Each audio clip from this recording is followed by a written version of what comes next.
after my girlfriend agreed to my proposal. I worked from dawn to dusk, all for the sake of planning a perfect, fairy tale wedding to fulfill her princess dream. Yet in the middle of one night, I received a photo of my girlfriend and her senior pressed closely chest to chest, along with the caption, "She is mine." Reading that message shattered me. I broke down in tears, immediately pausing the passionate kiss I was sharing with the girl next to me. Unexpectedly, the girl looked annoyed, grabbed my phone, and sent a voice message. "He is mine, too." That night, my phone ended up with hundreds of missed calls. Chapter 1. Early in the morning, my alarm rang. I groaned and rolled over to turn it off. But my hand landed on a woman instead. She had a slim waist and long legs, and felt great to the touch. I couldn't help touching her a few more times. She teased coyly, "Don't just touch me, big bro." Speaking softly, she wrapped her legs around me. I smiled and said, "Cut it out, Willow. I have to go to work soon." In that instant, she froze, and a cold voice rang in my ears. She said, "Aren't you going to see who I really am?"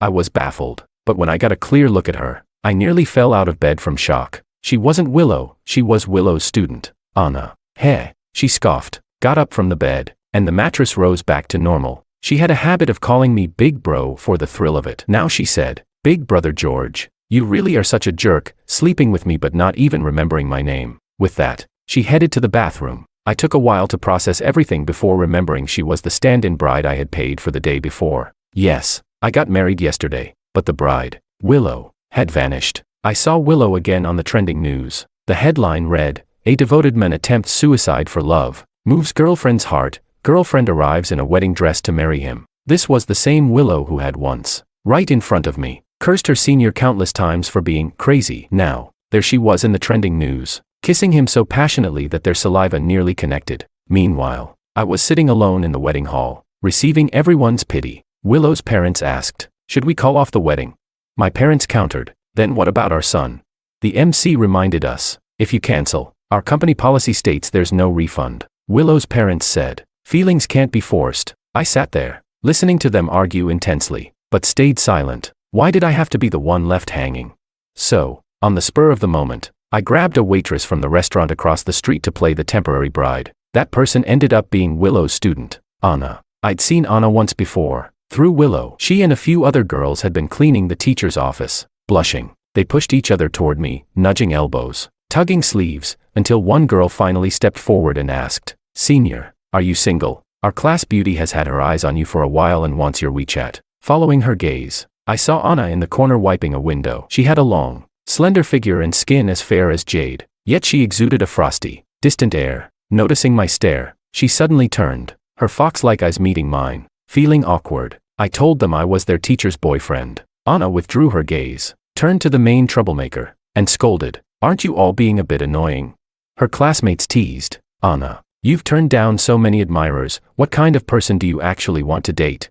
She answered coolly, "I'm not dating." That aloofness made them all step back. She then handed me a cup of tea and obediently said, "Please have some tea, sir." That was the only time we met, and I assumed she wouldn't even remember me. Willow and I had been in a long-distance relationship for 3 years. I'd only visited her once, and she never mentioned me in her WeChat moments. Recalling all this, I couldn't help feeling a sharp pang of bitterness in my heart. Chapter 2. Anna finally emerged from the bathroom over 10 minutes later and returned to the bed, leaning against the headboard in a daze. I spoke up, "You can actually go home if you want. There's no need to force yourself." After yesterday's impulsive decision, I still hadn't figured out what to do next. She frowned slightly. "Big bro, what do you mean?" Lowering my head, I explained, "I admit I was acting on impulse yesterday. If you have a better option, we can pretend none of this ever happened. I've already transferred the money to your account." Yesterday, I was absolutely furious. Seeing her working in the restaurant across the street, I went straight over and gave her 10,000 yuan to marry me. She must have really needed the money, because she couldn't resist that sum. Anna gave a faint smile and looked up at me. "Does the wedding banquet provide free food?" I answered, "Yes," and that was all it took for me to lure her away. After the wedding ceremony, we got dragged off to drink. Both of us ended up plastered, and we slept until now. Technically, we never registered our marriage at City Hall, and she was basically just a paid stand-in bride. With the show over, we should go our separate ways. She spoke playfully, "A night with me costs 10,000, big bro is really generous." Then she lowered her head to check her phone and fell silent. Just then, someone started pounding on the door from outside, shouting, "Open up, I know you're in there. Open the door." My scalp tingled. It was my girlfriend, Also Anna's teacher, Willow, who'd been missing for a whole day. Feeling a headache coming on, I said. It's my girlfriend. Could you maybe put some clothes on first? Anna replied. Your girlfriend's back. Where do you plan to hide me, big bro? Chapter 3. Her face was practically screaming with joy. I said. There's no need to hide. Just stay here and keep quiet, she replied. So now this really feels like cheating. Rolling her eyes, she continued scrolling through her phone, ignoring me. My heart skipped a beat, but I didn't have time to worry about her feelings. I rushed to open the door. The sound of a boiling kettle echoed outside. If I didn't open the door soon, the neighbors would probably file a noise complaint. A muffled voice whimpered. George, I'm sorry, I'm back. Willow was still wearing yesterday's wedding dress. The flowers in her hands had wilted beyond recognition. I smiled calmly and said, one during the day, one at night, covering both sides without missing a beat. You really are a genius. She wiped her tears and said, I can explain what happened yesterday. Oh, really? I was suddenly curious to see how she was going to twist the truth. I asked, let me guess, you're going to say you spent the whole night with him, but nothing happened. As long as there were no explicit photos, she would keep denying everything. I first heard about her senior, Makoto. In the 3rd year of my long-distance relationship with Willow, she called me to complain about him, saying that he was disgustingly sleazy and constantly harassed the women in the lab.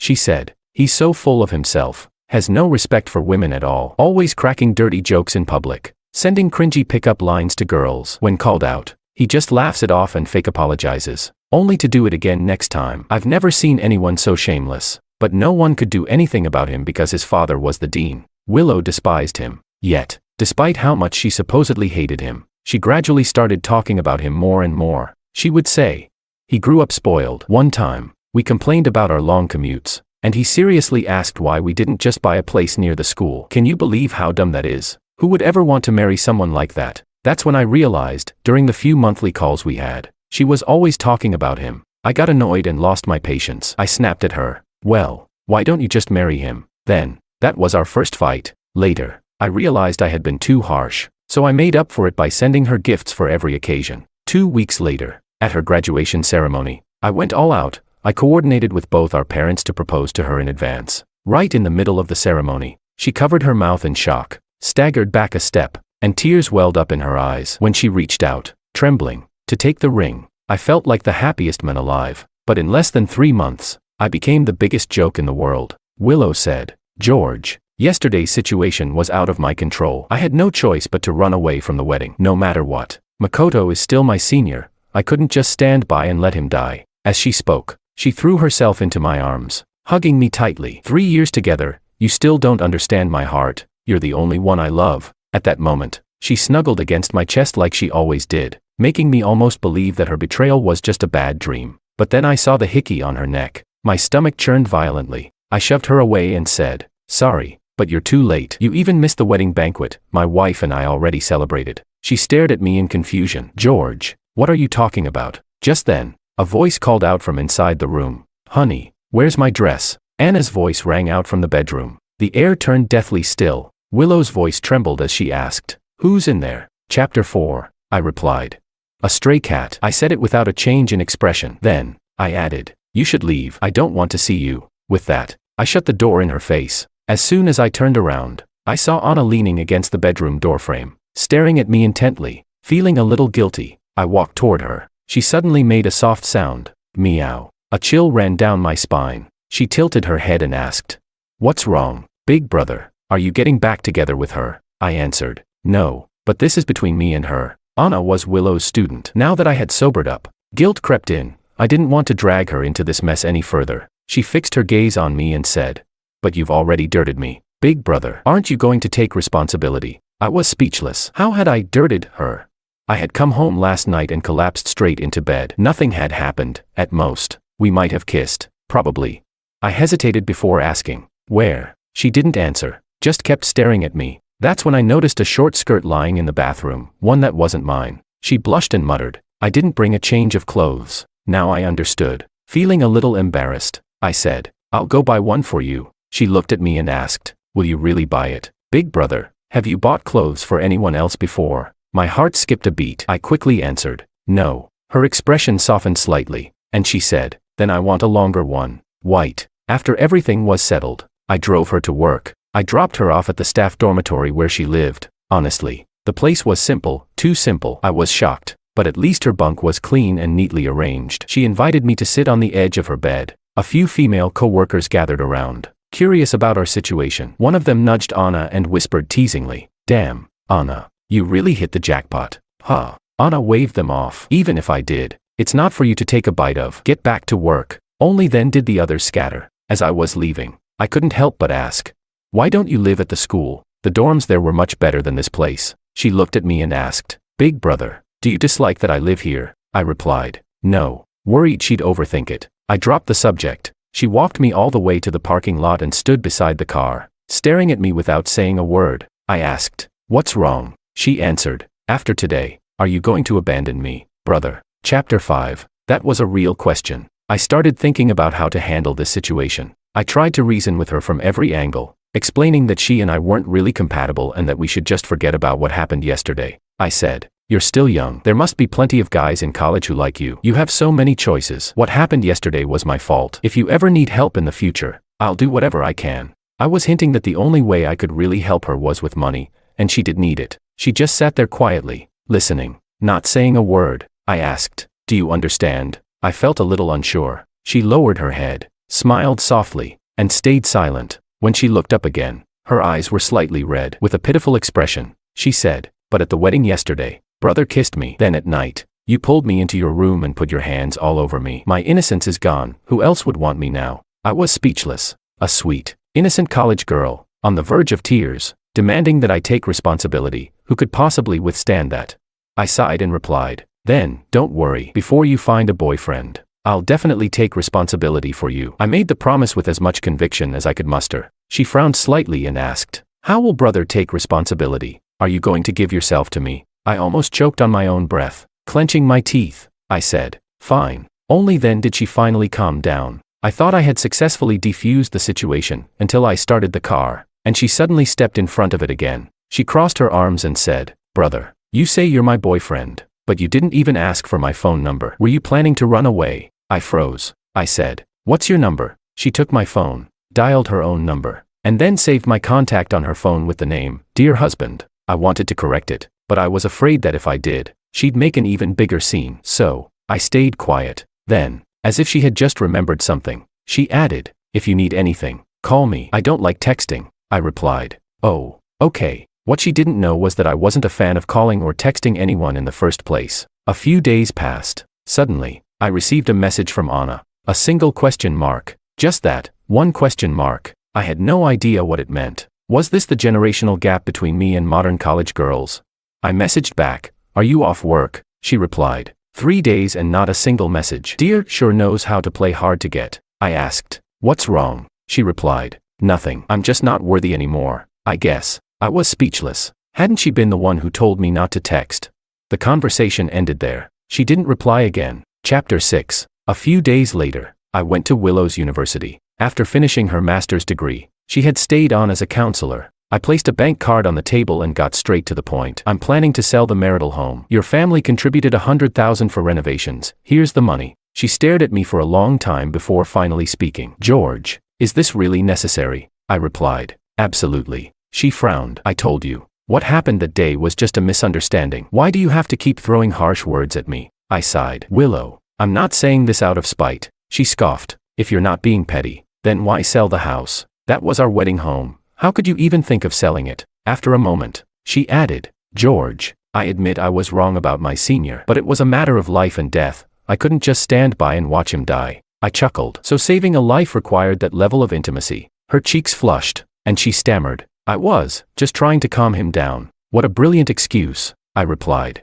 "That's funny. I'm selling the house to calm my wife down." She snapped, "What wife?" Just then, the door swung open, and a cheerful female voice rang out, "Professor Liu, you wanted to see me." At the sound of that voice, my head jerked up. "Anna, speak of the devil." My palms started sweating. Willow turned toward her, her tone filled with disapproval. "Dorm inspections are on Saturdays. You weren't there. Where were you?" Anna paused for a moment when she saw me. Then, as Willow continued questioning her, Anna's gaze shifted to me. A playful smirk tugged at her lips as she replied sweetly, "I was with my dear brother." Willow frowned. "Your brother is here?" Anna looked straight at me and blinked. "I meant my lover brother." I nearly dropped my teacup. Willow looked utterly stunned. I don't mind students dating, but girls should have some self-respect. Your overnight absences are getting too frequent. Anna glanced at the attendance record in Willow's hands and said casually, Professor Liu, going out a lot just means my dear loves me. Maybe you're just too old to understand that. Besides, self-respect isn't about how often someone goes out, it's about how many different people they go out with. Willow's face darkened instantly. She bit her lip. Anna, watch your tone. Just because you won a national scholarship doesn't mean you can do whatever you want. If it were someone else, you think I wouldn't care? Only I knew the real reason Anna wasn't staying in the dorms. She worked as a waitress at a restaurant. Probably out of pride. She never explained herself to Willow and got caught every time. Anna sighed. Professor Liu, class is about to start. It's the dean's class, he said. If I miss it again, I'll fail. Willow sputtered. You. Just go to class first. I'll deal with you later. Anna, however, stood there looking at me, clearly unhappy. Her emotions were obvious. She was pissed. What are you waiting for? Willow urged. Anna lingered for a few more seconds, then finally huffed and walked out. The moment the door closed behind her, my phone buzzed with a new message. Brother, you're such a scumbag. My heart skipped a beat. Chapter 7. For a moment, I forgot why I even came here in the first place. I asked, has your student applied for financial aid? Willow looked puzzled. Why would she apply for that? That answer only made me feel worse for Anna. She was struggling so much, yet instead of taking aid, she chose to work at a restaurant to support herself. A girl like that, how bad could she possibly be? Willow looked at me suspiciously. You know her? I didn't answer. Not only did I know her, I had slept with her. Instead, I changed the subject. Think about the house situation. Give me an answer in 3 days. If you think 100,000 isn't enough, we can let a judge decide. With that, I turned and walked away. Just as I rounded a corner, someone grabbed my sleeve. Brother, I turned, surprised. Didn't you say you had class? Why aren't you there? Anna gazed up at me. And what about you? You don't text me. Don't talk to me. Too busy flirting with other women. I frowned. What nonsense are you talking about? She scoffed. Sure, it's all nonsense. But my eyes aren't blind. You know. Her eyes were red again. I had planned to argue with her, but seeing her like this, I sighed in defeat. I said, now you understand why we don't fit, right? You're my ex-girlfriend's student. You're so young. You could practically call me dad. Get it? I thought she would get mad, accuse me of using her, or blame me for making things awkward between her and her professor. Instead, she simply asked, so what? So what? So you could fail your classes and not graduate. That's what. She let out a soft chuckle, stepped closer, and whispered in a sultry voice. Or is it that brother actually enjoys it when I call you daddy while we kiss? I don't mind. I was speechless. Anna, you. I started, then let out a long sigh. I bought an apartment before our wedding home. She paid for the renovations. I came today to settle that with her. I had no idea why I was even explaining myself. She turned her face away, not letting me see her reddened eyes. Her voice trembled slightly as she said, then why not just keep it that way? You two can stay tangled up forever. I was at a loss for words. This girl had a sharp tongue. I sighed. This is an adult matter. Stay out of it and go to class. She huffed. I don't want to go. I asked, isn't it your dean's class? You really dare to skip? She ignored me. I kept trying to reason with her. You should go. Failing this class will mess up your future. She shot me a look and said, did I ever say whose class it was? How can you be this clueless, brother? Wait, so she had been lying to Willow. She followed me all the way to my car but still refused to leave. So I asked, do you have class tomorrow? She furrowed her brows and muttered unhappily, no, but I have to work at the restaurant. I let out a breath. I'll contact you later then. She rolled her eyes. You really are a scumbag. I drove away. A moment later, my phone buzzed with a new message. I'm free tomorrow night, I replied. Oh, okay. Chapter 8. The next day, I had to leave for a business trip, 2 weeks away. I called Anna and texted her to explain. She was cold. She replied, I'm fine at school. Missing a meal won't kill me. Not like anyone cares anyway. That bad. Was she really so broke she couldn't even afford food? I asked, where do you want to go? I'll take you out. Or is there something you want to eat? She replied, I want to go to the sky, build castles in the air. I was speechless. Clearly, her mood was serious. I had no way of arguing with someone like her. In the end, I asked my best friend, David, to send her some snacks at school. I was genuinely worried she might starve. David laughed. Are you sponsoring a college girl now? Nice one. George, I replied. It's not like that. She's just a kid. She has it rough. He chuckled. Right. She's pitiful because she has no food now. Soon, she'll be pitiful because she has no one to cuddle at night. That's where brother comes in. Huh. I shot back. Cut it out. She's going to find a boyfriend eventually. David snorted. Yeah. Sure. I delivered the stuff, And guess what? She didn't even bother looking at me. Said she'd only take it if it was from you. That girl looks like a fox, watch out, or you'll fall right into her trap. I replied, I won't. At least, I shouldn't. When I got back from my trip, the first thing I did was move. I found a place closer to my office and settled in.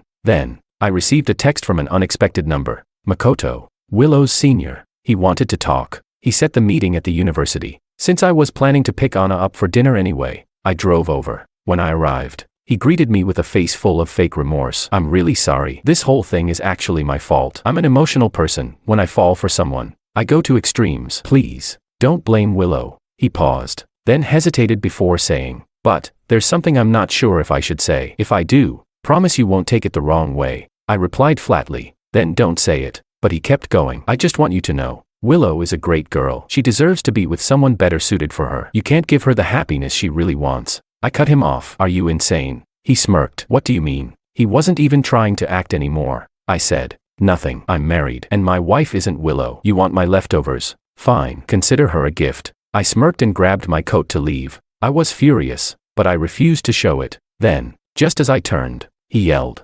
George, who do you think you are? What can you even give Willow? Can you get her a job at this university? She and I belong together. I froze. So that's why Willow had suddenly been given a position at the school. Makoto's father, the dean, had handed it to her. Makoto grinned, seeing my expression. Do you know why she agreed to marry you? Because I slept with her first. She was scared. Something inside me snapped. I remembered her at the graduation ceremony, trembling as she took my ring, tears streaming down her face. I had been so happy then. Now, I just felt sick. She really was a damn good actress. So that was it. She was afraid she'd get pregnant and needed someone to take responsibility. I turned and punched him square in the face. This punch is what you owe me. Makoto, of course, wasn't the type to take a hit quietly. He lunged at me, and we grappled. I landed another blow. And this punch is what Willow owes me. Since you love her so much, you can pay off her debts too. No problem. Right. He stumbled, lost his footing, and fell to the ground, shouting for help. I didn't even bother looking at him. I turned and walked away. As I stepped out of the lecture hall, I leaned against the wall, shaking with rage. Then I saw her, Anna. She had been standing at the doorway. Had she seen everything? For some reason, I didn't want her to know about my messed up past. She said softly, brother, your hair is a mess. Her eyes darkened. I forced a smile. It's fine. Come on, let's get some food. She nodded. Okay, but wait for me in the car first. I asked, where are you going? She smiled sweetly. Obviously, to change into something more suitable for our date. Then, she turned and walked, not toward the dorms, but back toward the lecture hall. I sat in the car for a while, feeling uneasy. Then I heard someone outside say, something's happening in the lecture hall. Chapter 9. Someone said, a lot of people went over. Even the professors are there. A sudden sense of unease gripped me. Just as I was about to rush over, Anna came back. Her eyes were wet with tears. Her cheeks flushed. I stepped forward, alarmed. What happened? She lowered her gaze. I got into an argument with someone. When he couldn't win, he hit me. I immediately suspected she had gone to confront Makoto over what happened. And that bastard actually hit her. My jaw clenched. Who hit you? She tilted her head slightly. Why? Will brother go and get revenge for me? I didn't hesitate. Of course. And I'll report him to the dean. She blinked innocently and said, well, it was the dean who hit me. I was completely baffled, speechless, with my head full of question marks, utterly clueless. I stared at her in disbelief. The dean? Why would he just hit someone? She shrugged. He's an old man with a bad temper. He hits people all the time. She sighed. Not like this is the first time. I gritted my teeth. I'm going to talk to him. She quickly stopped me. Don't. I frowned. Why not? Are you afraid of him? He's the dean. But that doesn't give him the right to hit students. She shook her head. I'm not afraid, brother. But how long has it been since we saw each other? Why waste our time on someone who doesn't matter? An excuse. She was definitely afraid that making a scene would make it harder for her to graduate. I looked at her seriously. Anna, tell me the truth. Do people bully you a lot? Do you get hit often? I found myself feeling genuinely sorry for her. She got mistreated at the restaurant, bullied at school. Now she had even pissed off the dean. How was she supposed to survive? She looked at me and asked softly, brother, are you feeling sorry for me? I nodded. Yeah. I hesitated before asking, do your roommates bully you too? Is that why you don't like living in the dorms? I thought about it for a few seconds, then met her eyes. If you have nowhere to go, do you want to stay with me? She hesitated, then mumbled, no. But the next second, she changed her answer. Actually, yeah, my roommates are pretty mean. Her eyes turned red again. She looked even more pitiful, thinking about how she was always being mistreated and how bad the restaurant conditions were. I made a decision. Then stay with me. I have 2 rooms. It's a bit far from your school, but you can take the subway. She suddenly leaned in closer. Her voice soft. Brother is so good to me. What if I start liking you? I pretended not to hear, but my heart skipped a beat. Later, I drove her to the pharmacy to buy medicine, helped her pack her things, and brought her to my new apartment. That night, I cooked dinner. I asked her after every dish if she liked it. She nodded each time, saying everything was delicious. Seeing her eat like someone who had never had a proper meal made me feel even more protective of her. After dinner, she took a shower and walked into my room, holding her medicine, helped me apply it. She obediently sat on my bed while I stood beside her, carefully applying ointment to her bruised face. She let out a soft whimper. I paused. Did I hurt you? She pouted. A little. I softened my touch. I'll be more gentle, she murmured. No need. I like it when brother does it like this. What was that supposed to mean? Her eyes shimmered with unshed tears. Brother, can you kiss me? It really hurts. I was speechless. She continued. Didn't you say you were my boyfriend? Shouldn't a boyfriend at least do this much? Or were you just lying? You don't even text me, barely acknowledge me. Are you just playing with me? I wasn't a liar. I had just assumed that, given how beautiful she was, she would find a boyfriend in a few days, and this whole thing would have nothing to do with me anymore. But half a month had passed, and she was still single. Who could have predicted that? I said. Later. She huffed. No, now. I had no choice. I leaned in, and she wrapped her arms around my neck as we kissed. Within minutes, she had me completely mesmerized. I whispered, Anna, I don't want to crush you. She whispered back, but I like it when brother holds me like this. Her eyes were glistening with desire as she kissed me again. I missed you, brother. Just as things started getting heated, she bit me lightly. Stop teasing me, brother. It's driving me crazy. I lost myself amid the repeated calls of brother. Then, just as flash floods and tsunamis were on the verge of erupting, my phone abruptly rang. My phone rang. The first ring, she clung to my arm, trying to keep me from answering. The second ring, I gently pushed her away and picked up my phone. She pouted, clearly unhappy, but stayed quiet as I checked the message. It was from Willow. Did you hit Makoto? Attached was a screenshot of her conversation with him. Makoto, Shimmy, I wanted to talk to your boyfriend today to explain everything, but he didn't listen and just started hitting me. I was completely stunned. Do you think I messed up again? I don't mind him hitting me, but I feel awful that this caused so much misunderstanding between us. I really blame myself. Willow replied. George was really out of line.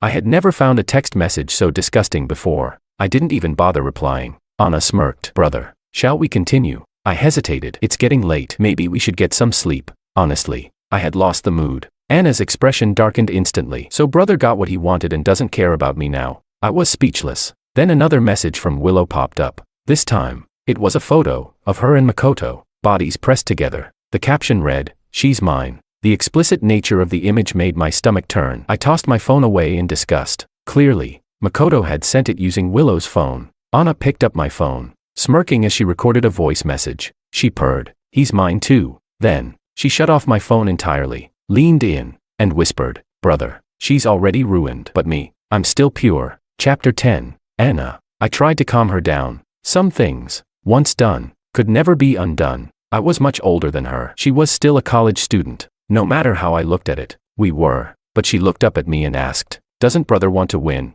I asked, Win what? She said, Sleeping with her student, that alone will be enough to make her miserable for at least half a year. I sighed. I'm not that petty. I don't want to use you. Pulling her into this had been an impulsive mistake, but she just said softly, I don't mind being used by brother. She leaned in, whispering, I'm willing. Maybe I had been too enraged by Willow, or maybe Anna was just too dangerously tempting. That night, I completely lost control.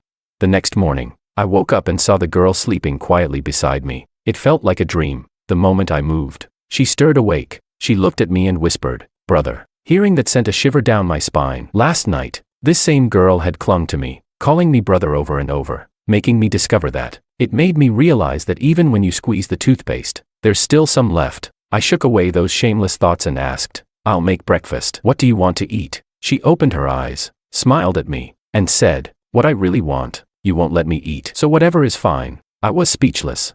During breakfast, I asked, Does it taste good? She grinned. Anything brother makes is delicious. She said it so naturally, her eyes sparkling, that I felt strangely embarrassed. I grabbed my phone to distract myself, only to see that I had hundreds of missed calls, all from Willow. As soon as my phone connected to the network, another call came in. I blocked her. Anna watched the whole thing, sipping her soy milk like she was watching a soap opera. Then, her phone rang. It was Willow. I tensed, but Anna remained completely calm as she answered and put it on speaker. Willow's voice came through. Where are you? You didn't come back to the dorms again. Anna replied casually. I'm out. Willow asked. With who? Anna replied. My boyfriend. My entire body went rigid. Willow pressed. Which boyfriend? Anna chuckled. Definitely not my professor's boyfriend. I don't like guys like Makoto. There was a brief pause. Then Willow said, all right, I just wanted to check if you're safe. See?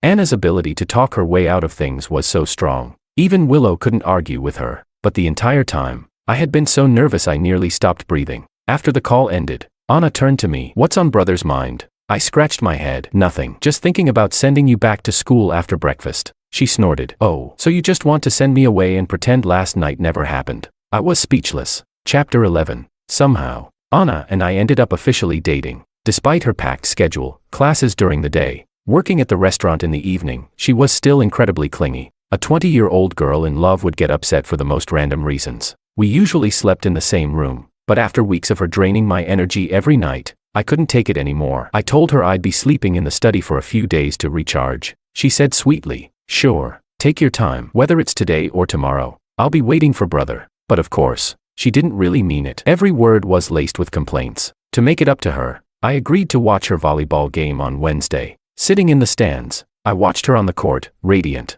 full of energy. After a powerful spike, the whole crowd erupted in cheers. Even my chest felt warm with pride. She was truly something else. Between working at the restaurant, spending nights at my place, keeping up with her studies, and excelling at sports, where did she even find the energy? At halftime, she ran over to me, grinning. She tilted her head playfully, wondering how I do it. Don't worry, both my main body and a clone belong to brother. I had no words. Before I could respond, a water bottle suddenly flew over and hit her behind the knee. She staggered, nearly falling. Instinctively, I caught her by the wrist and wrapped an arm around her waist to steady her. Then, a group of girls walked over, sneering. One of them picked up the water bottle and said, oops, did I hit you? She glanced at me before adding, Anna, your dad came to watch you play. That's so sweet. You two are so close, hugging and everything. I froze. The girl's words sounded apologetic, but the tone was pure provocation. She was the same player who had been competing the hardest against Anna just moments ago. I looked down at Anna. Her face was dark. The girl continued, or, is he your sugar daddy? Her friends burst into laughter. I warned, watch your mouth. Or, before I could finish, Anna suddenly stepped aside. She took a few steps forward and asked, who are you calling my sugar daddy? The girl smirked. Well, whoever's old enough to be. She didn't get to finish. Anna lunged. She tackled the girl to the ground. Screams erupted. You psycho. You finally dropped the act. Huh? The girl shrieked. Anna, did you forget how you ended up in there? People like you should be locked in a mental hospital forever. The crowd hadn't even processed what was happening when Anna's palm cracked against the girl's face. She didn't stop. She clawed, slapped, scratched. Every hit was harder than the last. I snapped out of my shock and rushed over, pulling Anna off the girl and holding her tight. Enough, I said. Her eyes were red, her body trembling as she struggled against me. Let me go. Let me go. She screamed. I tightened my grip. No. The moment people heard the words mental hospital, they all hesitated, taking a step back. She kept thrashing in my arms, screaming. I said, let Gio. I'm going to kill that bitch. For a second, even I was startled. But then, I held her even tighter and gently pressed a kiss to her forehead. I murmured, it's okay. I'm here. Calm down.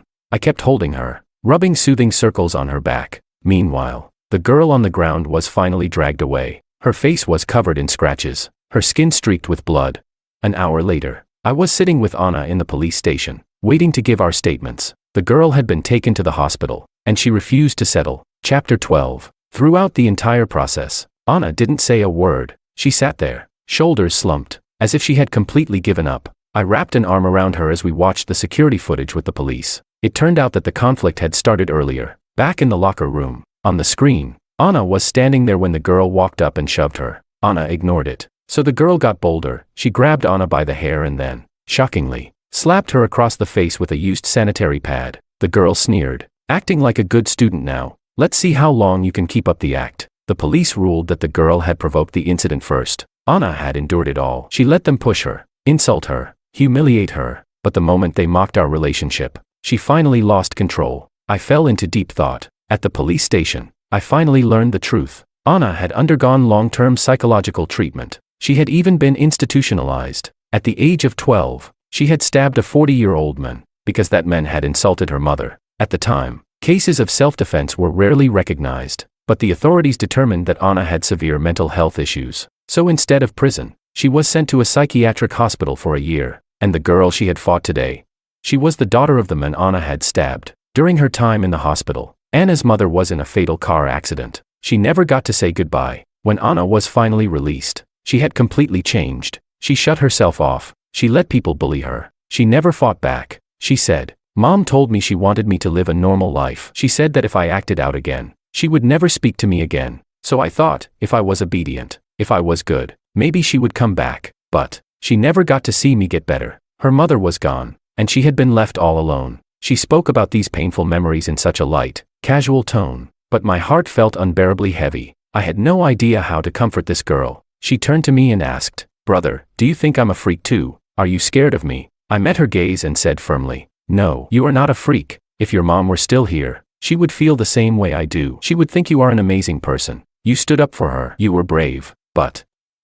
I hesitated, choosing my words carefully. "Your reaction was a little extreme. You do need help, Anna. You need to see a therapist." She stared at me. "Will you leave me?" I answered immediately. "No." She asked again, her voice trembling. "Never." I tightened my grip around her shoulders. "Never." She held my gaze for a few seconds, then turned away. I saw tears slip down her face. I pulled her into my arms. I said softly, "No matter what happens, I'll stand by you. You don't have to be afraid anymore. I won't let anyone hurt you. Let's go to therapy together. We'll take it one step at a time." She choked on a sob and whispered, "Okay." I ran my hand through her hair, gently comforting her. Slowly, her emotions calmed. Chapter 13. After that incident, we officially started dating as boyfriend and girlfriend. She said she wanted to get a job after graduation. I asked, "Your grades are so good. You could easily continue on to graduate school without taking the exams. Why not go for it?"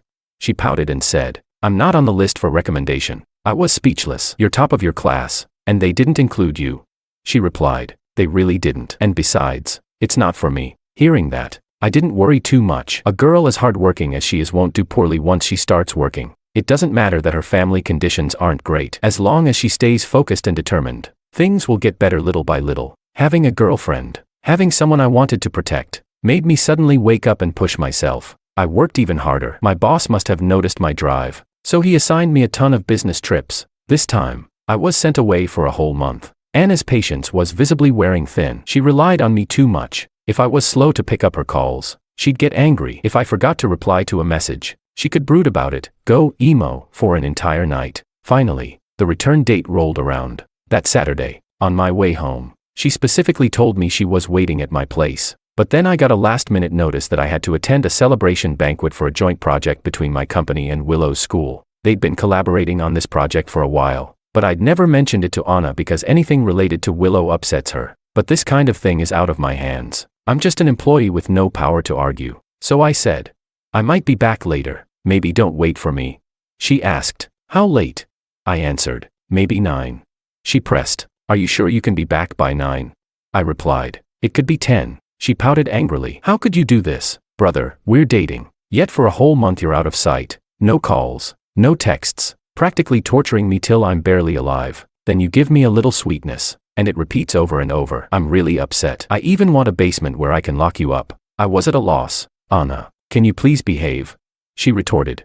"You want me to behave? Am I just a pet you keep, brother?" Then she started sulking again. "At least you can sleep holding a pet. I don't get to see you, can't have you, can't even sleep next to you. I'm worse off than a pet." The little one was mad again. That's when I realized I really didn't understand how to be in a relationship. When I dated Willow before, we could go for a month without a single phone call. David used to joke that I was basically dating emptiness. But that's how long-distance relationships can be. There are topics to talk about at first, but they gradually disappear, and you don't know what to say. Now I also realize that, just like how some girls claim they're slow to warm up, they may only be that way specifically toward you. If she has nothing to talk about with me, it might just mean she's got no interest in talking to me. No matter how strong the feelings, distance kills many relationships in the end. I hung up, ignoring Anna's mood, because I was called away to pour drinks and make toasts. I was seated next to Makoto, with Willow, the school principal, and our company's board chairman at the same table. Normally, I wouldn't be qualified to sit with them, but I soon found out why they put me there. Makoto said,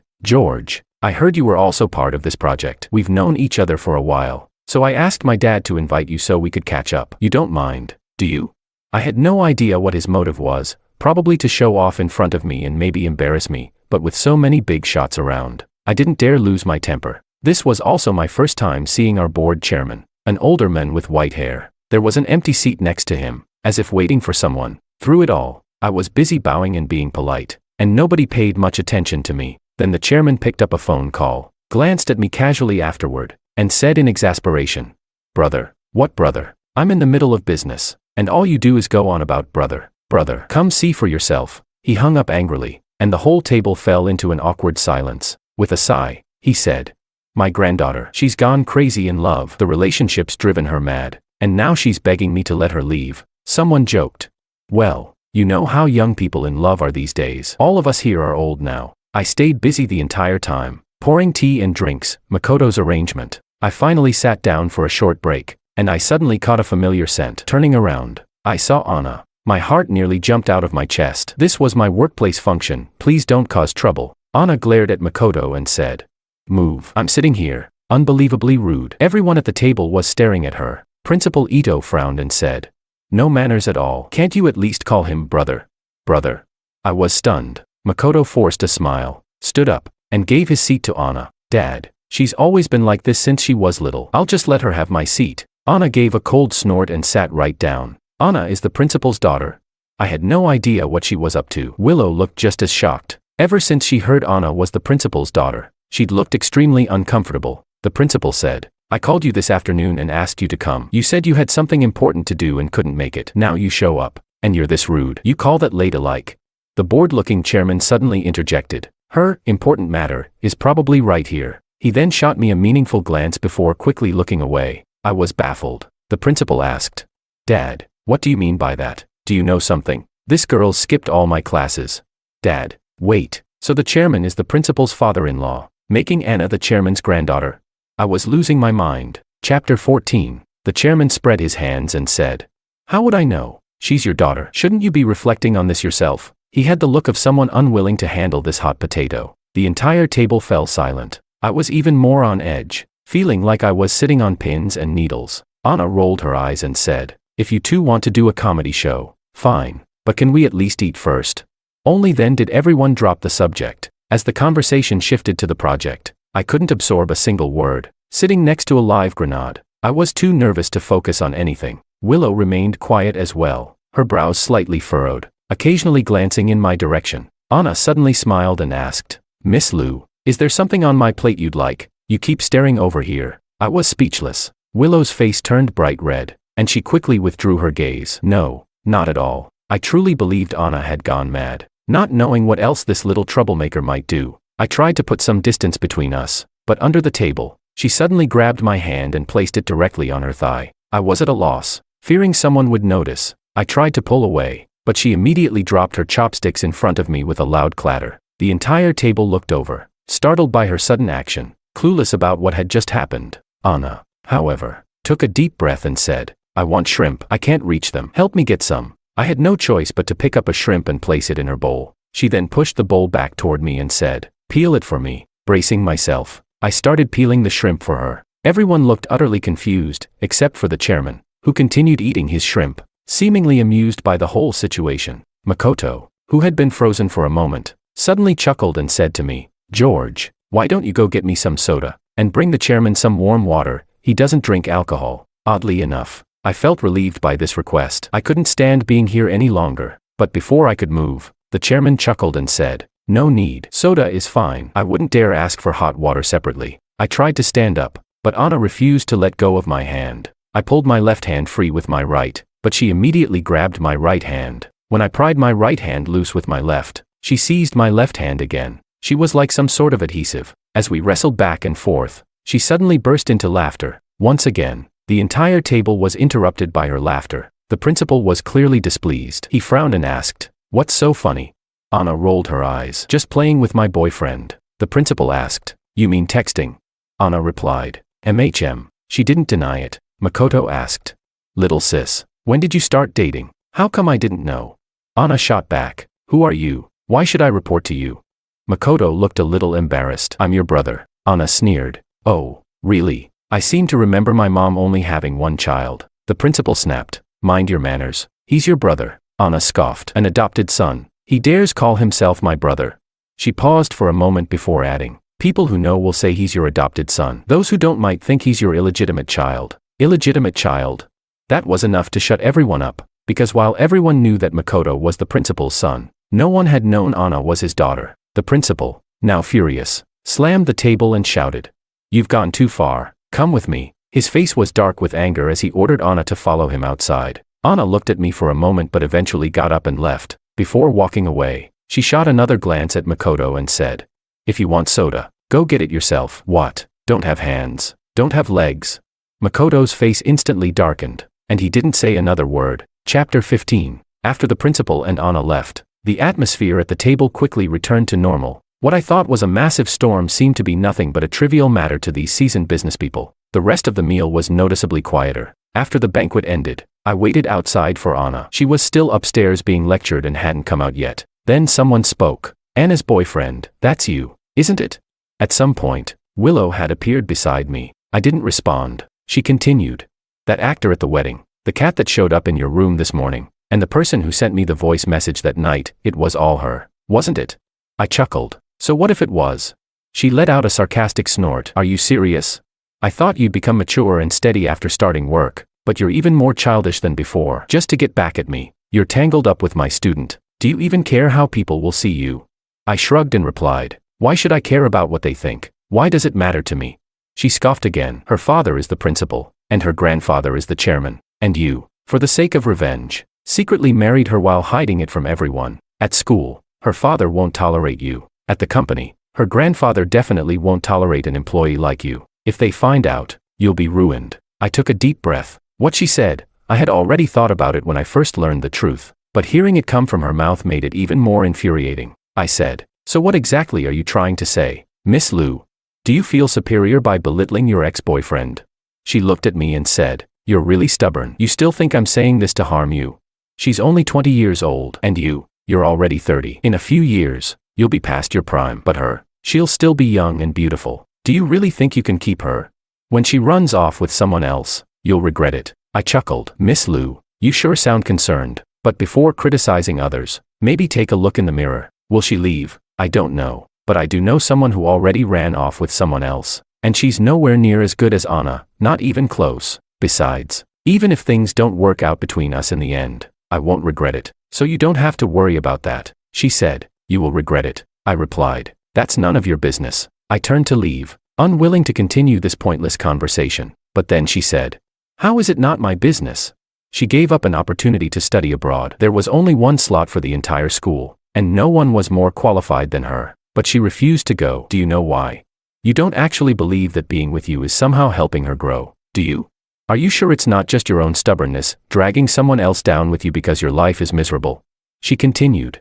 She's an excellent student. She's the principal's daughter. She's Makoto's sister. And you, just because you wanted revenge on me, you're ruining such a young girl's future. Does your conscience not hurt? I sighed. Do you even hear yourself? Anna is better than you, smarter than you, younger than you, prettier than you, and you still think this is about you. You are so full of yourself. It's ridiculous. But forget it. I didn't want to waste any more words on her. My head was starting to ache. I waited for a while in my car, but Anna still hadn't come downstairs, so I drove off. When I got home, I locked myself in my room, replaying everything that had happened. I realized that what I once thought was progress, moving towards something better, was slowly spiraling out of control. I didn't know why things had turned out like this. Brother, why didn't you wait for me? When Anna finally got home, she rubbed her face against my arm. I said, I was tired. She asked, what's wrong? I stayed silent. She looked hurt. Are you upset that I came to find you today? She sounded anxious. She said, I was just. Grandpa wouldn't let you leave, and seeing you serve them tea and drinks made me so angry. I couldn't hold it in. So I went, but then you kept ignoring me, and I got even angrier. And that Willow, she kept looking at you. I asked, why did you lie to me? She blinked. Lie about what? I said, your dad is the principal, your grandfather is the chairman, so why did you pretend to be poor in front of me? I rubbed my temples and continued. I worried about you every day, kept finding ways to buy you food, even brought you home because I was afraid you weren't eating well enough. And the whole time, you were just playing me. Chapter 16. She lowered her gaze and said, I never said I was poor, and you never asked about my family. Besides, their money is theirs. What does it have to do with me? I never asked. Of course, I never asked, because I didn't want to hurt her feelings. She continued. I admit that I played the victim, but I never intended to deceive you. It's just that if I didn't act pitiful, you wouldn't even look at me. I frowned. You still say you didn't lie to me. You told me you weren't eligible for graduate school recommendations, but in reality, the only study abroad slot belonged to you. Why did you give it up? She pouted and said, I just didn't want to go. I asked, why? She replied, don't you already know why? I snapped. You gave up an opportunity to study abroad just to date me. How childish can you be? I didn't mind her being clingy in daily life, but to sacrifice something so important just for me, that was way too reckless. She retorted, so what if I'm childish? I just don't want to leave you. I just want to be with you forever. What's wrong with that? It's not a crime, is it? But you, why are you so determined to push me away? You want me to leave, so you and Willow can rekindle your romance. I was speechless. How did she even manage to drag Willow into this? Why couldn't she understand that if she made this choice, her family would see me as the villain? They'd think I was some shameless fraud who tricked a young girl into an ill-fated relationship. No one would support us. The road ahead would be filled with nothing but obstacles. More importantly, if she sacrificed her future for me, I wouldn't be able to forgive myself. Then she said, what about you? You never lied to me. You told me you were working late at the company, but where were you? At a banquet, cozying up to your ex. You like her that much? I let out a deep sigh. I said, how was I cozying up to her? Anna, can you stop making things up? There's nothing between me and her anymore. She sneered. Oh, no feelings. Then whose name is written all over the diary in your drawer? All those pages, who were you writing about? Boom. My brain went completely blank. It took me several seconds before I could even process what she had just said. You read my diary? I asked. She crossed her arms. Yeah. So what? I even checked your phone. You left it lying there so conveniently, just to make it easier to revisit your precious memories of her every day, right? She was losing control of her emotions. I took a deep breath, trying to reason with her. Anna, that's not okay. That was my personal diary. You had no right to go through it without my permission. And besides, that's in the past. She scoffed. Oh yeah, if it's really in the past, then tell me, why do you always get lost in thought whenever the bus passes your old high school? What are you looking for at the school gate? Who are you hoping to see? I was completely stunned. How do you even know that? I asked, my voice barely above a whisper. Anna, you followed me. She replied, yeah, so what? I had to see for myself, see which woman you're always thinking about while ignoring me. I was genuinely shaken. I always knew Anna was obsessive, like a real-life Yandere, but this was on a whole other level. This was not normal. If this kept going, I had to wonder, would she end up calling me dozens of times a day just to check in? Would she completely lose control? I said, Anna, let's take a moment and calm down. I needed time to think. She asked, how do we calm down? Her emotions were spiraling. I rubbed my temples. Look, I don't know what's going through your head, but you read my diary. You checked my phone. You even followed me. Your paranoia is out of control. I was already imagining the worst. What if one day, she did start blowing up my phone all day just to monitor me? She spat. Yeah, so what if I'm paranoid? Do you regret it now? Her hands clenched into fists, and she suddenly began tugging at her own hair. I grabbed her wrists, sighing helplessly. That's enough. Just stop. Go to sleep. We'll talk tomorrow. She refused. No, I want to talk now. I raised my voice. Well, I don't want to talk to you tonight. I was at my limit. I had no idea what to do anymore. She stood there, unmoving. After a long silence, she suddenly switched tactics, playing the victim again. What about my goodnight kiss? She asked quietly. I sighed. Anna, not tonight. In the past, no matter how late it was or how exhausted I felt, I had always kept my promise. I always gave her a goodnight kiss. But tonight, I just couldn't. She asked, what do you mean by that? Are you breaking up with me? Her voice was trembling. I hesitated before saying, maybe we should take a few days apart to think things through. She bit her lip. A few days? No need. If you want to break up, I'll grant your wish right now. You think I just let you treat me like this because I have to be with you? Well, guess what? I don't. She fired off those words angrily, then stormed out, slamming the door behind her. I stood there, frozen, stunned for a few seconds before bolting after her. By the time I reached the living room, she was already gone. I chased her outside, down to the street, but there was no sign of her. It had started to rain heavily. I had no umbrella. I took a few steps forward, then hesitated. I turned back. Once inside, I immediately called her. Her phone was off. I sent her a message. Red exclamation mark. That night, I didn't sleep, not even for a second. Chapter 17. The next day, I couldn't reach her. The third day, still nothing. By the fifth day, I couldn't hold back anymore. Out of worry, I went to the school to find her. Willow said. She didn't come back to the dorm last night. Not for the past few days either. She showed me the dorm attendance records. Then she sneered. See, you thought you had a few years before she ran off. But turns out, she's already gone. You're out here looking for her, but she's blocked you on everything. This is how little girls are. They'll do anything when they get upset. Did you really think she'd stay loyal to you forever? She's probably already with some other guy by now, I replied. She's not that kind of person. I was certain, but life has a way of proving you wrong, fast. Willow and I stood on the second floor, looking down. And there she was, Anna, walking shoulder to shoulder with some guy toward the teaching building. What's worse? She was dressed like she just walked out of a nightclub. Heavy makeup, a tight black bodycon skirt, a matching spaghetti strap top, and in her hand, a cigarette. Willow smirked. See her true colors now. You really thought she was some innocent, well-behaved girl. God knows how messy she's been behind your back. I stood there, staring blankly. All I could muster was a dry, smoking is bad for her health. I'll talk to her about it. I suddenly had no idea what else to say. Willow scoffed. Didn't you hate girls who smoke, drink, party, and club? What happened to your principles? I used to go out with my girlfriends all the time, but I stopped for you. Do you even have a conscience? I sighed. At this point, does it even matter? She shot back. I never wanted to leave you, I said. That's your problem. I turned to leave, but suddenly, she grabbed my arm. I frowned. What are you doing?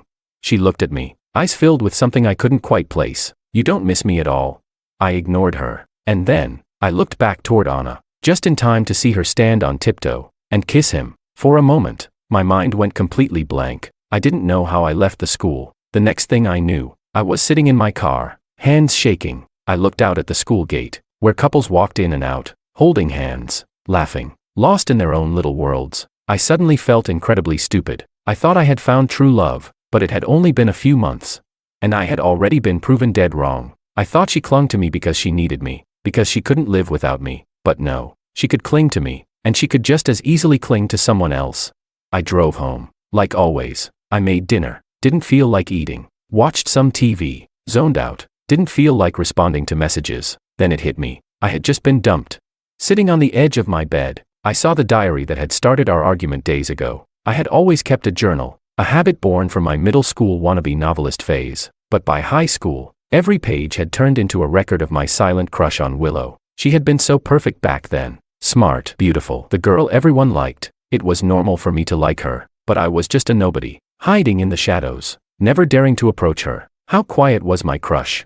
After graduating, I had added her on WeChat, and for 4 years, I silently checked her updates, but I was too scared she'd notice. So I would delete my browsing history over and over again. I never had the courage to start a conversation, not until grad school entrance exams, when I finally found an excuse to message her under the guise of discussing study materials. But when we met, she didn't even remember my name. Even after we started dating, I never told her about my high school crush. I just went through the motions of a normal relationship, and honestly, I was happy. I had won the girl I dreamed of. It was like completing a childhood fantasy. But eventually, we ran out of things to talk about. Every conversation felt forced, controlled by distance. I wanted to fix it, but I didn't know how. And when she started flirting with other guys, when she fell for someone else, I actually felt relieved. Like I had finally been freed. Like I could finally let go of that foolish dream. My first relationship had been a failure. My dream had shattered. Then came Anna, and Anna was different. She was fiery, passionate. She was all in from the start. She wanted me every second of the day. She couldn't stand being apart from me, and I thought, this must be love, but I didn't realize. A young girl's love burns fast, and dies just as quickly. The novelty wears off, the fights begin, and then, another breakup. I failed, again. Chapter 18. The principal came to see me. He told me that Anna had been missing from classes for 2 weeks. She hadn't shown up at her part-time job at the cafeteria either, completely off the grid. He said, I don't know what your intentions were when you got close to Anna, but as her father, I strongly advise you two to stay apart. I frowned. What intentions? I was genuinely shocked. Why would he even say something like that? He continued. I've heard things. You were supposed to marry Willow, but because of my son, It didn't work out. Of course, my son, Makoto, was in the wrong, but that doesn't justify you taking out your anger on my daughter. Do I need to go on? I stared at him. Who told you that? My tone was anything but friendly. Dating, breaking up, getting back together. To most people, it's normal, but in their world, everything had to be some kind of conspiracy, he said. That's not important. What is important is this. Yes, Anna had an illness in the past, but after years of treatment, she made a full recovery. She was always a well-behaved, hard-working student, but look at her now. Smoking, drinking, clubbing, spiraling out of control. She's falling apart, and all those years of effort to heal her are being undone. As her father, I absolutely will not allow you two to continue seeing each other. I let out a short laugh. Principal, no, Mr. Ito, do you really think she learned to drink and party from me? Just like him, I used to think she was a good girl, but recently, she had shattered that illusion. The question was, did I corrupt her? Or had she always been like this, just playing a role? The principal said, of course it was you. She used to have a disciplined life. She never touched any of that. She was polite, followed the rules. If she had dared to act like this before, I would have made her kneel in front of her mother's memorial. I was stunned, punishing her by making her kneel before her late mother's shrine. Using her guilt against her. Did he not realize that her mother's death had always been her deepest wound? I scoffed. Mr. Ito, with parenting like that, I finally understand why she's spiraling. His expression darkened. What do you mean by that? I said. You might be the principal of a school, but judging by the way you raised her, you shouldn't be anyone's father. I stood up to leave. Don't worry, I added. Your daughter won't be coming to see me anymore. The company was recruiting employees for long-term assignments in another province. I applied. If I took this job, I could climb the corporate ladder faster when I returned. And honestly, I needed to get away, to clear my head and figure out my life. At first, I wanted to call Anna to tell her I was leaving, but when I dialed her number, an automated voice message played. Then I remembered. She had already blocked me, so I wrote her a letter instead. I had a million things I wanted to say, but when I picked up the pen, memories flooded my mind. I sat there, staring at the blank page for half an hour. In the end, I only wrote one line. Eat on time. Take care of yourself. Stop drinking, smoking, and clubbing so much. George. I left the note on the table in my living room. She still had a key. If she ever came back, she'd see it. If she ever came back at all. I let out a deep sigh.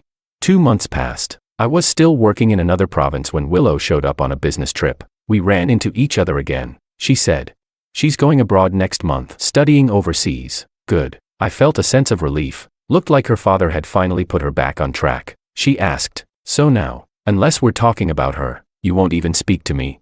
I said, Willow, you don't have to do this. Back when we were dating, every time we talked, the only thing she ever wanted to discuss was her senior. Now the roles were reversed. I had moved on, and she was the one chasing the past. I said, how's Makoto? Trying to change the subject. She frowned. There's nothing between me and him. I admit, back then, he was always there for me. No matter what happened, he would help me. He checked on me every day, made me feel cared for. I got used to that feeling, being looked after, and I liked that feeling, but I never had other intentions. I raised an eyebrow. No intentions. Huh? But you were fine flirting with him. She looked at me, trying to play innocent. Habits are dangerous, she said. I regret it now. I don't know why I became like that. I mean, I liked you, but somehow, I kept thinking about him. Do you believe in astrology? Maybe it's just a Gemini thing. I almost choked on my coffee. She was seriously blaming star signs for cheating. She asked, do you think we still have a chance?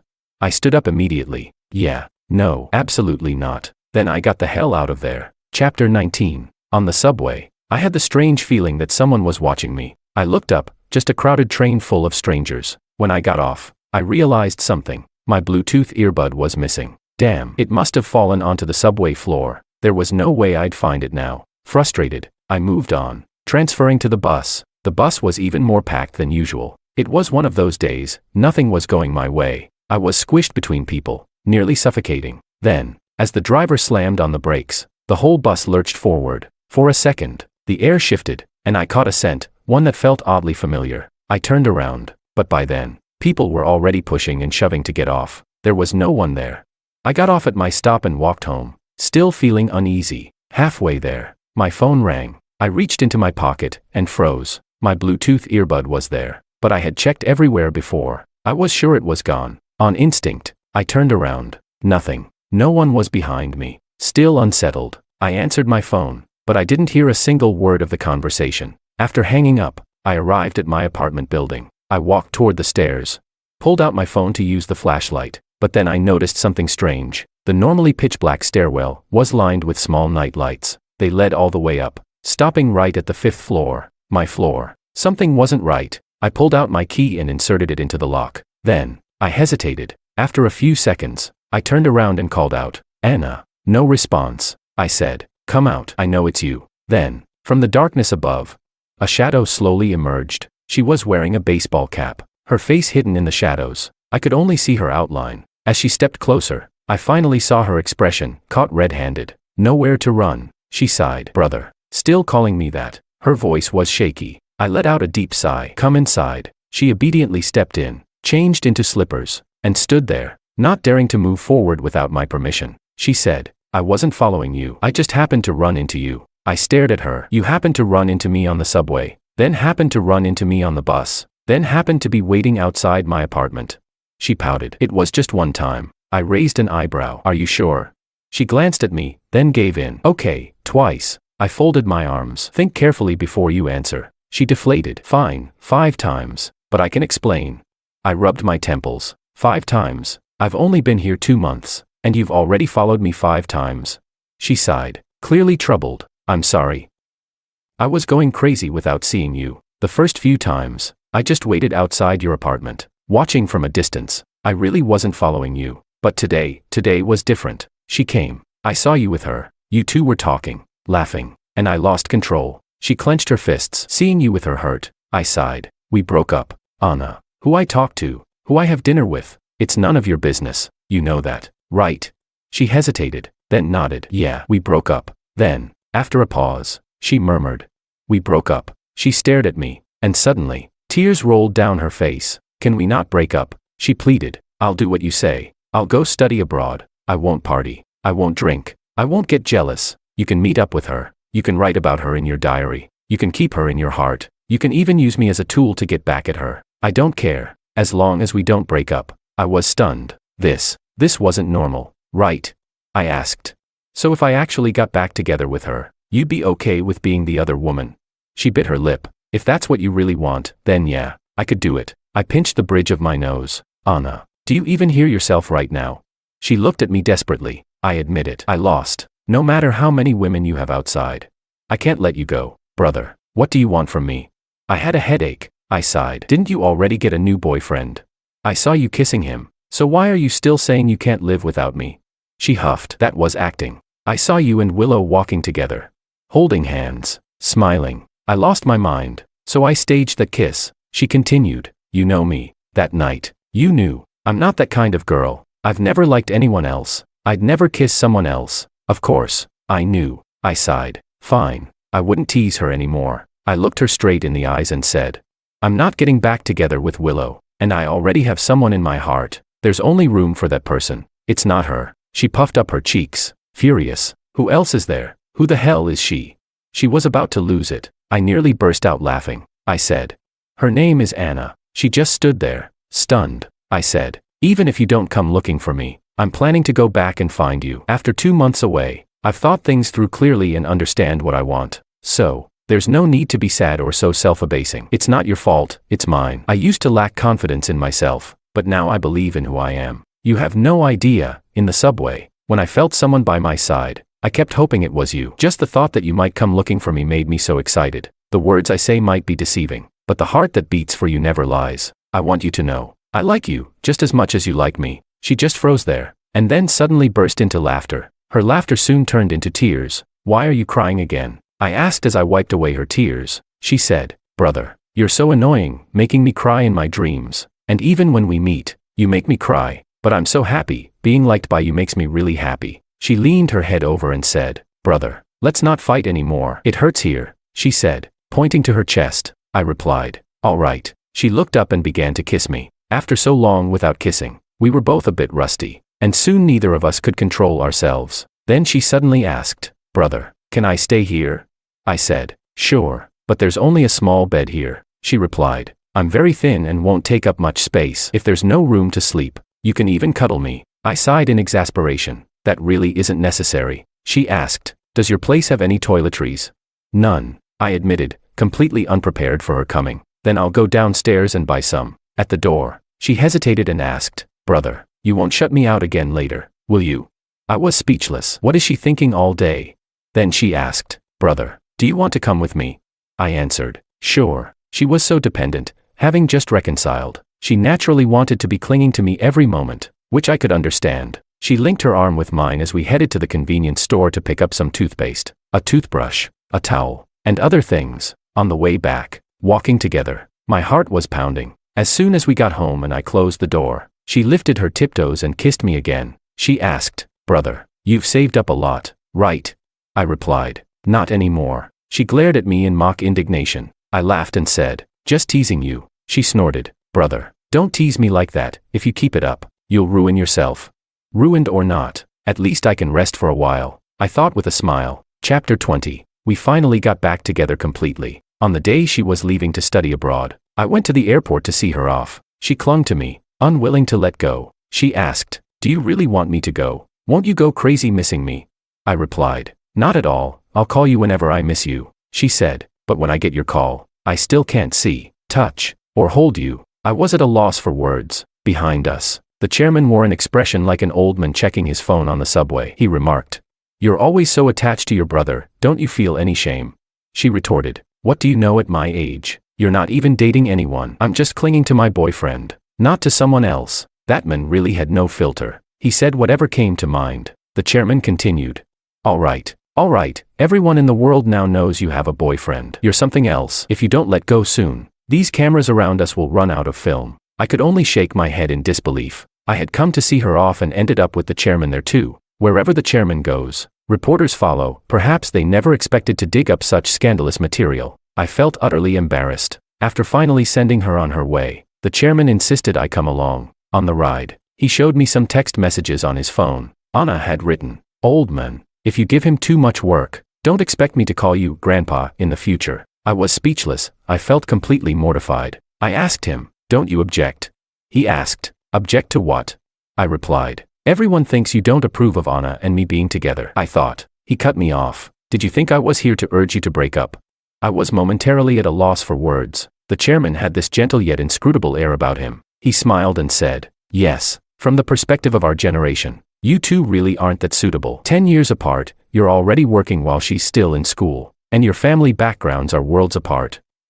Her father has even told me several times to step in. Hearing that, my heart clenched. I wondered how I could possibly convince him otherwise. He paused, then continued, but as her grandfather, who's watched her grow up from a child, I can't bear to break you apart. You have no idea how happy she was the day after your wedding. When she got home, she was so overjoyed that she didn't even know who to share it with. Her mother had been gone for a long time, and she never got along with her father. She said she didn't have anyone to share her joy with, and she was afraid I, an old man, wouldn't understand her. How could I not understand? That day, she laughed so wholeheartedly, not to pretend to be good, not to please anyone, but a genuine, heartfelt laugh. I was stunned. I asked. She was really happy. We'd only just met for the second time. He replied. Of course she was happy. She'd liked you for years. She said she never imagined being with you. But that day, it was as if a pie had fallen from the sky. Years, I murmured. Later, I learned that on the day Anna was discharged from the mental hospital, she had met me on a flight. I recalled that on the plane, I'd noticed a girl who looked unwell. Her nose was running and her body trembling. I assumed she was just sick. I handed her some tissues, shared my snacks, and even offered her my blanket. When the plane hit turbulence, she clutched my hand. I hadn't known it was her, nor did I realize that she had almost cried herself out of breath upon hearing about her mother's death. I said, I had no idea she was crying back then. The chairman warned, don't you dare say that was me who told you. She would later frequently update me about your movements. I told her that sneaking around to see you wasn't right. She promised that she'd only catch a glimpse from afar, never to disturb you. But one day, she came home in tears, saying she'd been dumped because you were in a relationship. Then she even got accepted into the school of your girlfriend. She said she wanted to keep an eye on her, as if it were some kind of punishment. Every time she came back, she was miserable. She even told me that you had married her teacher, only to find out that her teacher was always with her senior. She was worried about you, but couldn't bring herself to tell you. She feared you might think she was too immature, so she started working at our company's cafeteria to seem more mature. She was afraid that one day you'd see her and no longer like her. This poor, foolish girl, I didn't know how to describe the mix of emotions I felt after hearing all this. I had never imagined that she had liked me so deeply and for so long. Even during the time when I was just a dispensable amusement to others, I had been loved sincerely and passionately by someone. Chapter 21. The chairman said, "Don't worry, I won't interfere in your relationship. I was young once too. Love always has its ups and downs. If you two stay together, I'll even prepare a wedding for you. And if not, it won't affect your work at the company." He continued, "I've heard from your team leader that you're a hardworking, ambitious young man, and from my perspective, you are. Even if you don't end up as my grandson-in-law, staying in the company as one of our outstanding employees is more than enough." I was deeply moved. "Thank you, Chairman," I said. He added with a gentle smile, "You're both good kids. In fact, off the record, you can call me Grandpa if you want. I'd love to have a grandson." I blinked in surprise. His train of thought was so unpredictable I could hardly keep up. "All right, Chairman," I replied. Anna and I ended up seeing each other roughly once a month. Either she would come back, or I'd go to see her. When friends asked, "Why do you insist on meeting? The airfare is so expensive, it's such a waste," I answered. "Even if we don't do anything special, just sharing a meal or chatting keeps our bond alive, and that gives us the courage to keep going." Every time we parted, Anna would get upset and throw a tantrum. She'd say, "Brother, can we really keep this up for 2 years? Will we ever get married? Will you wait for me? I hate how old I am. I wish we could just fast forward 2 years. I can't stand it." I reassured her, "My love for you will never change, no matter how much she fussed." Once I repeated that, her mood would instantly brighten. Her insecurity came from me, so it was my responsibility to remind her again and again. But soon, she demanded not only to hear it but to see it, too. She would say, "Brother, say it again. Just say it once more." I rubbed my temples and said, "Anna, it's too late now. I've got work tomorrow." She replied, "Brother, you know, saying these words isn't enough." I sighed and said, "I love you." She answered, "I love you too, brother." She snuggled into my arms, completely content. Afterward, she insisted, "Say it again, please. Say it again, brother. Come on." I replied, "All right, now get some sleep." I was really starting to lose it. She pouted, "Brother, you act like you don't care the moment you pull your pants up. Once it's over, you don't even spare me another word." I was speechless. On the day she turned 22, we registered our marriage. She exclaimed, "Now, brother, you're officially mine." The chairman remarked dryly, "Yes, yes, she's yours." My ears are practically calloused from hearing it all. Her grandfather stood below snapping photos for us, saying, "What did this 70-something old man do to deserve watching you two show off your love every day?" Anna paid no attention to anyone else. She said, "Brother, why don't we find a place to celebrate tonight?" I replied, "Sure." We went to the supermarket, and she proudly claimed she had learned some excellent recipes abroad and wanted to cook for me. At checkout, she picked up 10 boxes of safety supplies, of all kinds. I asked, "Hey, why are you buying so much?" She said, "Aren't we celebrating?" I was dumbfounded. Even the cashier was staring at me. Later, I heard that when Willow found out we had registered our marriage, she got so drunk she suffered severe alcohol poisoning and was rushed to the ER. She nearly died. Makoto stayed by her side all day, but as soon as she opened her eyes and saw him, she went berserk and blocked all his contacts. Willow complained, "Can you just stop bothering me?" Makoto said, "Little sister, I'm worried about you." Willow snapped back, "I don't need your worry. I never deserve it. Just get lost. I don't ever want to see you again." Hearing about all this from others, my own heart had long grown numb. Over these 2 years at the company, I was promoted twice and became busier than ever. Meanwhile, Anna still went off to see her grandpa to make a scene. She declared, "Grandpa, are you trying to exhaust him to death? If you do, I'll come at you with everything I've got." The chairman sighed, "I'm telling you, at 22, how have you not grown up? You keep winning awards abroad while you refuse to let George succeed at the company." The chairman had spoken with me about the matter and asked that I go back and comfort her. That night, I returned home and spent a long time soothing her until she calmed down. She said, "Work is fine, but if you're away on business trips for too long, I can't handle it." "Anna," I exclaimed, "you're being unreasonable." She pouted pitifully, "I'm your wife now. Don't I have the right to have you by my side? Isn't our marriage supposed to protect my rights?" "Oh, so even the rights issue is on the table." I couldn't be bothered to argue further. I decided to resort to my ultimate move. Chapter 22. The next day, the chairman gave me a thumbs up with stars practically dancing in his eyes and said, "You're still the one who could calm her down so quickly, otherwise, that little firecracker would have been making a scene with me all day." I replied, "Chairman, we're in a meeting." I was really at a loss for words. He whispered, "I know, so I'm speaking quietly. He really did speak so softly that the colleagues nearby, not wanting to disturb our conversation, nearly muted their PowerPoint presentation. I took Anna home with me. Surprisingly, my parents took a liking to her immediately. After a brief moment of contemplation, my mother said, "Well, no mother here and not a good relationship with your father. Then we've gotten lucky, a free daughter, if you will. You have no idea. Your dad used to envy people who had both a son and a daughter, and now, a daughter just fell into our laps, right? Heh. But it felt like my luck had really run out. Ever since Anna came to our home, I've lost all my status. With a daughter around, the food prepared at home was far better than when I was alone." Anna obediently went off to help wash vegetables. My mom said, "Anna, you don't need to wash the veggies, go and call George over." My mom just couldn't bear having her do any work, and I ended up as free labor. After I finished washing up, I went into my room to look for her, and I found her sitting at my desk, staring absent-mindedly at an old notebook I'd used. I asked, "What's wrong?" As I walked over, she bit her lip and said, "Without your permission, I can't touch your things." I stood there, stunned. I knew exactly what she was referring to. I said, "You can look at these. They're just my old class notes and scribbles." Her eyes lit up with delight. "Really? I want to see what my brother was like back in his school days." I chuckled. "All right." Then she looked up at me with a pitiful expression and said, "The last time, I wasn't trying to snoop on your diary. I was looking for my charger, and it fell and opened up. It had her name on it, and I couldn't help but read that page. I was so sad afterward." She continued, "I thought that if I had met you earlier, if I weren't so young when I met you, you might have given me a second glance. But then I was afraid that meeting you too early would mean we'd drift apart. Now that I think about it, everything worked out just right. Whether it was a little earlier or later doesn't matter, because in the end, I'm the one marrying you. That makes everything complete." I was so insecure, jealous, and crazy that I did many things I'm not proud of. "Brother, do you think you might end up hating me because of it?"